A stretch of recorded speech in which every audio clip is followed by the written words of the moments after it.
नमस्कार, खबर हिमाचल प्रदेश देख रहे हैं आप और मैं हूं आपके साथ ज्योति।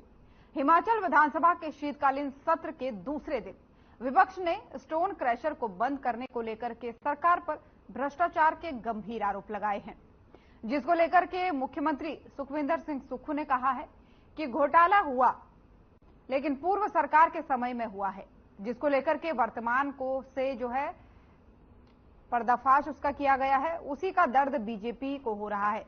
सरकार पारदर्शिता से काम कर रही है और 100 करोड़ का घोटाला स्टोन क्रैशर में हुआ है।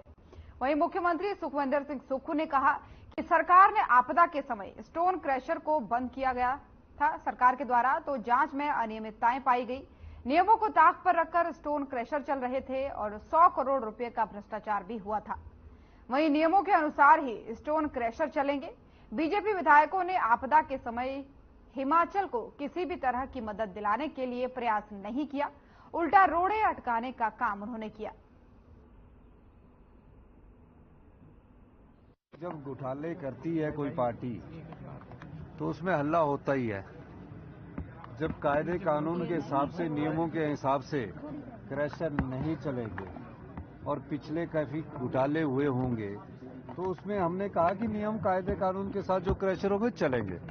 कोई भी कानून के बगैर क्रैशर नहीं चलाएगा, ये सरकार का मंशा है।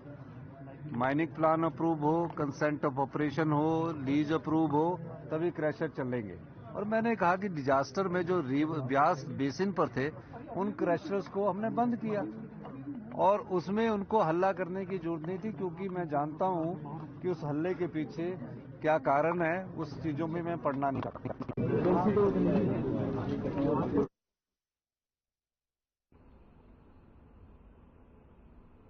और धर्मशाला में शीतकालीन सत्र से पहले ही दिन में पक्ष और विपक्ष में नोकझोंक के कारण बाण चलते रहे।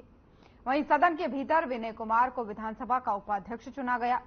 आपको बता दें कि पक्ष विपक्ष ने एक स्वर में प्रस्ताव पारित किया।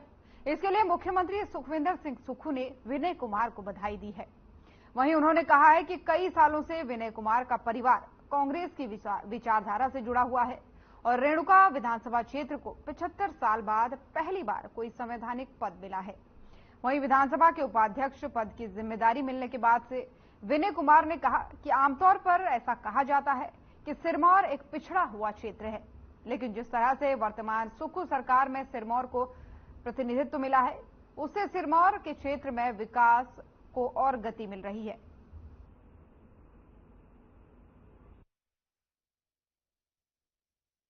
पहले दिन में हमारा सबसे पहला जो है संवैधानिक पद पर आज विनय कुमार जी का चुनाव हुआ और रेणुका विधानसभा क्षेत्र को 75 साल बाद, उससे पहले यशवंत सिंह परमार जी थे, उसके बाद पहली बार कोई कॉन्स्टिट्यूशनल पोस्ट मिली है, यानी कि डिप्टी स्पीकर की पोस्ट पर उनको नवाजा गया है।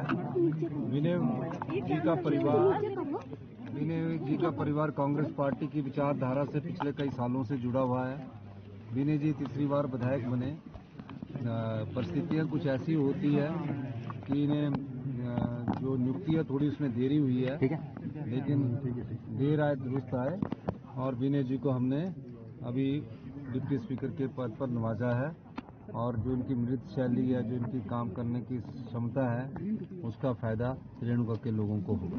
सबसे पहले अपने रेणुका विधानसभा क्षेत्र के सभी लोगों का धन्यवाद करता हूं, जिनकी बदौलत मैं आज तीसरी बार विधानसभा में आया हूँ अपने विधानसभा क्षेत्र के लोगों की वजह से। और इससे पूर्व मेरे स्वर्गीय पिता डॉक्टर प्रेम सिंह जी भी इस माननीय सदन के सदस्य 6 बार रहे हैं और पहली बार डॉक्टर वाईएस परमार जी के बाद, क्योंकि वो मेरे विधानसभा क्षेत्र को रिप्रेजेंट करते थे और मुझे बेहद खुशी है कि जिस विधानसभा क्षेत्र से प्रथम मुख्यमंत्री और हिमाचल निर्माता रहे हैं, उसी विधानसभा क्षेत्र को मैं भी रिप्रेजेंट करता हूं और उनके बाद ये पहला मौका है कि एक कॉन्स्टिट्यूशनल पोस्ट पर हमें यहाँ नवाजा गया, तो मैं उसके लिए माननीय मुख्यमंत्री जी का धन्यवाद करता हूं, उप मुख्यमंत्री जी का धन्यवाद करता हूं और नेता प्रतिपक्ष जयराम जी का भी धन्यवाद करता हूं। वहीं हिमाचल प्रदेश में विधानसभा शीतकालीन सत्र के दूसरे दिन भी बीजेपी ने तल्ख तेवर दिखाते हुए सदन की कार्रवाई शुरू होने से पहले ही कांग्रेस सरकार की गोबर खरीदने की गारंटी को लेकर हमलावर होते दिखे। बता दें कि विपक्ष के विधायक हाथ में गोबर की टोकरी लेकर विधानसभा पहुंचे और सरकार के खिलाफ जमकर नारेबाजी की और सरकार से 2 रुपए किलो गोबर खरीदने की गारंटी उन्हें याद दिलाई। वहीं नेता विपक्ष जयराम ठाकुर ने कहा कि हिमाचल की कांग्रेस सरकार ने सत्ता में आने से पहले प्रदेश के किसानों से 2 रुपए किलो गोबर खरीदने की बात कही थी, लेकिन आज 1 साल बीत जाने के बाद भी सरकार ने अभी तक इस गारंटी को पूरा नहीं किया है और लोगों का गोबर 1 साल से सूख गया है, जिसे लेकर के विधानसभा वो पहुंचे हैं और मुख्यमंत्री को गोबर की टोकरियां सौंपी जाएंगी और पूछा जाएगा कि गोबर खरीदने की गारंटी कब पूरी होगी। साथ ही उन्होंने कहा कि कांग्रेस सरकार ने सत्ता में आने से पहले लोगों को गुमराह किया और झूठी गारंटियां जनता को दी, लेकिन विपक्ष इन गारंटी को भूलने नहीं देगी और सरकार को बार बार गारंटी को पूरा करने की याद दिलाई जाएगी।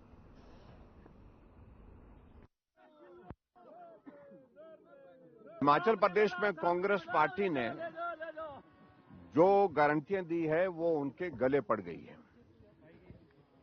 और 10 गारंटियां वो चाहते हैं कि लोग भूल जाएं और हम इस बात को सुनिश्चित करेंगे कि ना लोग भूलें और ना ही कांग्रेस के नेता भूलें। गारंटी देने से पहले सोचना चाहिए था कि हम पूरा नहीं कर सकते और अब आज हम दूसरे दिन जब विधानसभा का सत्र यहां शीतकालीन सत्र शुरू हुआ है, अब दूसरे दिन हम दूसरी गारंटी पर आए हैं। 2 रुपए किलो के हिसाब से गोबर खरीदा जाएगा, ये उनकी कमिटमेंट थी, ये उनका एक जो उनकी गारंटी थी।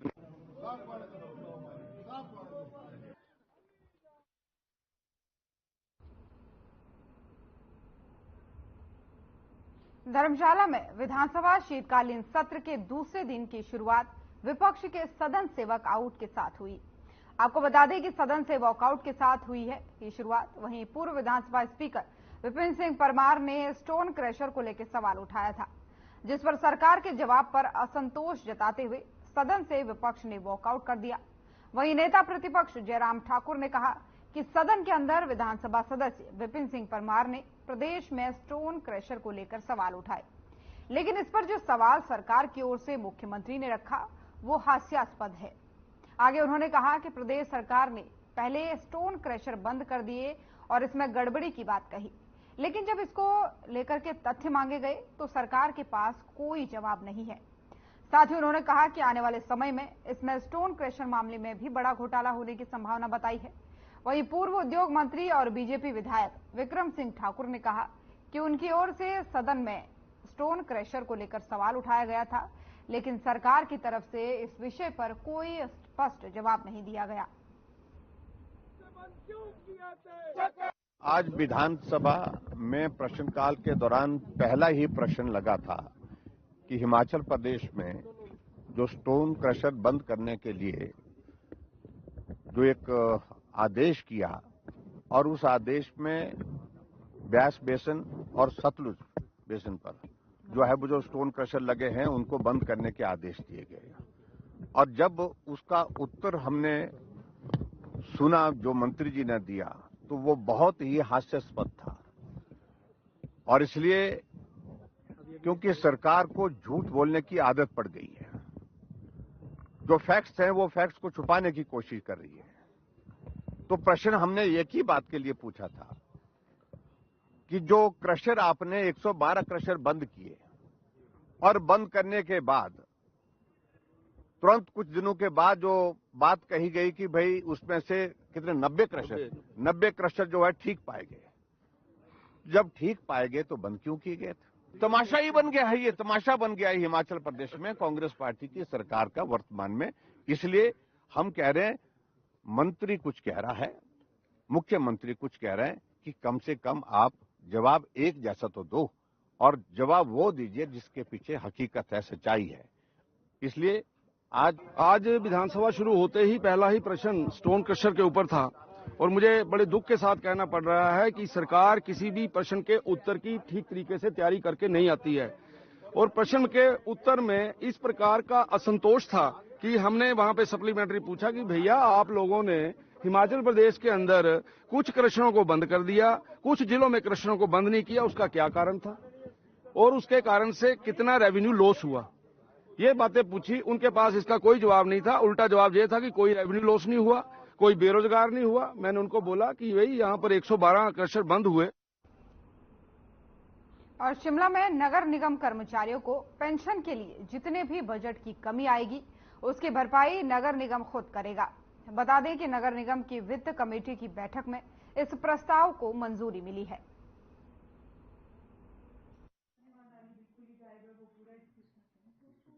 देखिए, आज हमारी मासिक बैठक होती है एफसीपीसी की, जो जिसमें कई प्रस्ताव पास होते हैं हमारे, जिसकी कमेटी हमारे बैठते हैं। इसमें कमिश्नर और माननीय पार्षद जो हम इस कमेटी में है वो उसको लेकर के चर्चा है। इसमें 3-4 इश्यूज हमारे पास हमने पास किए, जिसमें सूर्यनगर में एक रोड, एम्बुलेंस रोड का एक प्रपोजल है, बहुत निचले एरिया में पड़ता है, विकास नगर का एरिया पड़ता है। उसके साथ उसमें 60 लाख का एक प्रस्ताव था, वो हमने पास किया और एडमिनिस्ट्रेटिवली अप्रूवल उसकी दी। उसके साथ और मंडी के पड्डल मैदान में बुधवार को 7 दिनों तक चलने वाली भारतीय सेना के अग्निवीरों की भर्ती प्रक्रिया शुरू हो गई है। भर्ती रैली प्रक्रिया को डीसी मंडी अरिंदम चौधरी ने हरी झंडी दिखाकर के शुरू किया। इस भर्ती रैली में सेना भर्ती कार्यालय मंडी के अंतर्गत आने वाले 3 जिलों में ये भर्ती चल रही है। ये जो भर्ती है वो 24 दिसंबर तक चलेगी, यानी 20 दिसंबर से लेकर 24 तक के रन्स होंगे और 2 दिन का हमने एक्स्ट्रा टाइम भी दिया है कि अगर बारिश वगैरह होती है तो हम 1 दिन 2 दिन एक्स्ट्रा भी देते हैं। तो अभी आज पहला दिन है, तो आज लाहौल स्पीति और कुल्लू के कैंडिडेट्स आएंगे सारे। कुल मिला के 315 कैंडिडेट्स आने थे, तो 255 आए हैं, जिसमें लाहौल स्पीति के 5 कैंडिडेट्स हैं और 250 कैंडिडेट्स कुल्लू से आए हैं।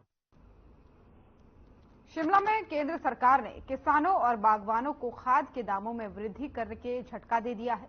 नकदी फसलों और फलों की पैदावार बढ़ाने में इस्तेमाल की जाने वाली सिंगल सुपर फास्फेट के दाम सरकार ने 62 रुपए प्रति बैग बढ़ा दिए हैं। और इस समय भी हम खाद में किए गए मूल्य वृद्धि के बिल्कुल फेवर में नहीं है। हम इसकी कड़े शब्दों में निंदा करते हैं। हिमाचल प्रदेश किसान कांग्रेस हिमाचल प्रदेश के किसानों और बागवानों के हित के लिए जो भी करना पड़ा वो करेगी, परंतु भारत देश एक लोकतंत्र है, यहाँ पे संसदीय प्रणाली है और हमारे पास में डेमोक्रेसी के चौथे पिलर के रूप में मीडिया उपलब्ध है। हम मीडिया के माध्यम से ये आवाज केंद्र सरकार तक पहुंचाना चाहते हैं कि आपने जो 62 रुपए की वृद्धि सिंगल सुपर फॉस्फेट में करी है वो निंदनीय है। उससे किसानों की आय पर प्रतिकूल प्रभाव पड़ेगा। आप इसे तत्काल प्रभाव से वापस लें, क्योंकि ये हिमाचल प्रदेश के किसानों बागवानों ही नहीं, पूरे देश के किसानों बागवानों के साथ अन्याय है।